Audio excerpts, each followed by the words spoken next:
Estamos presentando el tema Didáctica y las demás ciencias pedagógicas por Arsenio Paulino, Cándila Antigua y Yeneida Morales. En primera instancia estaremos hablando acerca de la didáctica. Y en palabras coloquiales, nos referimos a la didáctica como el arte de enseñar, disciplina de estudio y fundamentación de la actividad de enseñanza que procura crear ambientes propicios para el aprendizaje atendiendo al contexto. Es una disciplina o tratado riguroso de estudio y fundamentación de la actividad de enseñanza. Es un conjunto de principios y procedimientos a poner en práctica en el aula. Teorías de las ciencias pedagógicas. Este tiene varias fases, como son la teoría de la comunicación, psicología del aprendizaje, la corriente conductista, la corriente cognitiva, el procesamiento de la información, el constructivismo y la teoría sociocultural. La teoría de la comunicación, vemos que en una reflexión científica en los últimos tiempos, dice que estudia la capacidad que poseen algunos seres vivos de relacionarse entre sí, intercambiando información. A mediados del siglo XX se empieza a considerar la educación como un proceso de comunicación, aportando a la tecnología educativa numerosos conceptos de instrumentos por medio del análisis comunicacional de los procesos de enseñanza y aprendizaje. El proceso comunicativo vemos que implica la emisión de señales, sonidos y gestos con el objetivo de dar a entender un mensaje. Buscando el éxito de la comunicación, el receptor tiene que contar con las habilidades que le permiten interpretar el mensaje recibido. Al responder el receptor, se crea una retroalimentación, convirtiéndose ahora en emisor, intercambiándose papeles en el proceso. El funcionalismo Lassalle. Esta teoría expresa que los modelos de comunicación siempre buscan la persuasión de los espectadores. Tiene funciones planteadas en su análisis, por ejemplo, la supervisión del entorno, la representación de realidades, la correlación e interpretación. Aquí se hace un cuestionamiento: quién, qué, cómo, a quién. La transmisión cultural, la influencia social. La psicología del aprendizaje, según la definición que da Hertz en el 1988, dice que el aprendizaje es un proceso teórico cuya procedencia proviene de los cambios en el comportamiento observable de un organismo, o sea, su ejecución, como consecuencia a ciertas experiencias del medio ambiente. En esencia, según otra definición de la psicología del aprendizaje, es una rama de la psicología que estudia cómo es el proceso de aprender en el ser humano. Y ahora vamos con la corriente conductista.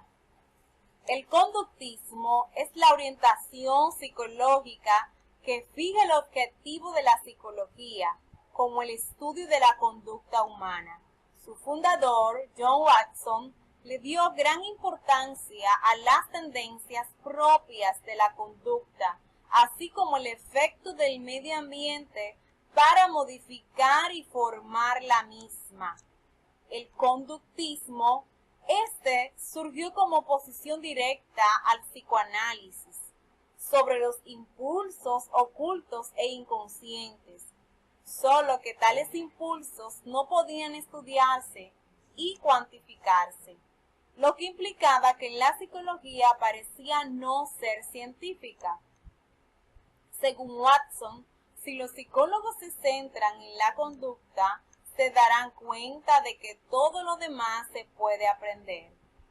En el conductismo, originalmente el objetivo de era el explicar la conducta del organismo en términos de un estímulo observable y de una respuesta igualmente observable. Así surgió la teoría de estímulo-respuesta, donde a través de los estímulos se podía obtener una respuesta a una conducta que quería generarse.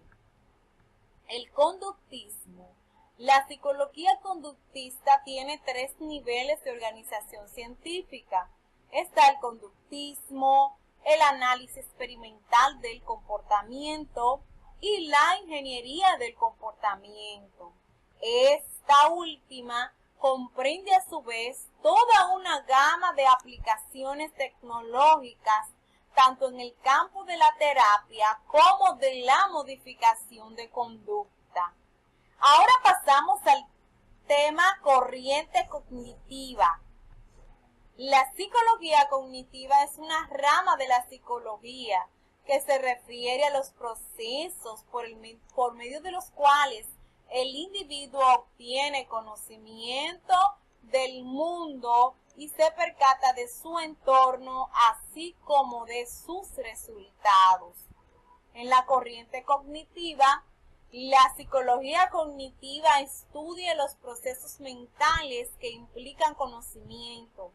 Tiene como objeto de estudio los mecanismos básicos y profundos por lo que se elabora el conocimiento, desde la percepción, la memoria y el aprendizaje, hasta la formación de conceptos y razonamiento lógico. El cognitivo relaciona el acto del conocimiento y sus acciones de almacenar, recuperar, comprender y usar la información recibida por los sentidos. Ahora pasamos al procesamiento de información.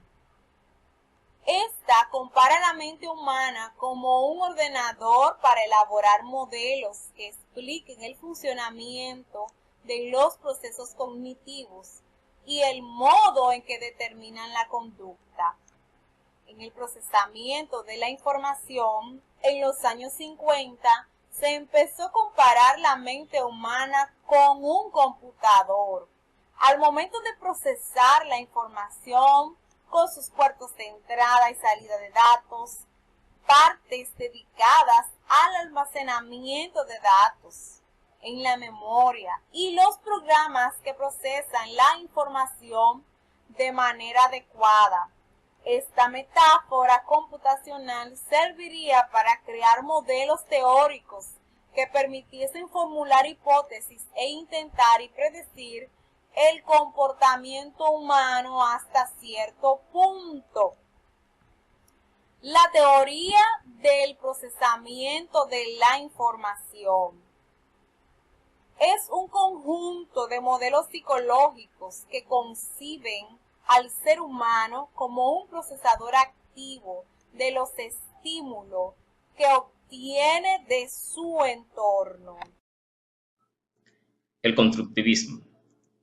Todo aprendizaje constructivo supone una creación que se realiza a través de un proceso mental que conlleva la adquisición de un conocimiento nuevo. El modelo constructivista está centrado en la persona, en sus experiencias previas de las que realiza nuevas construcciones mentales.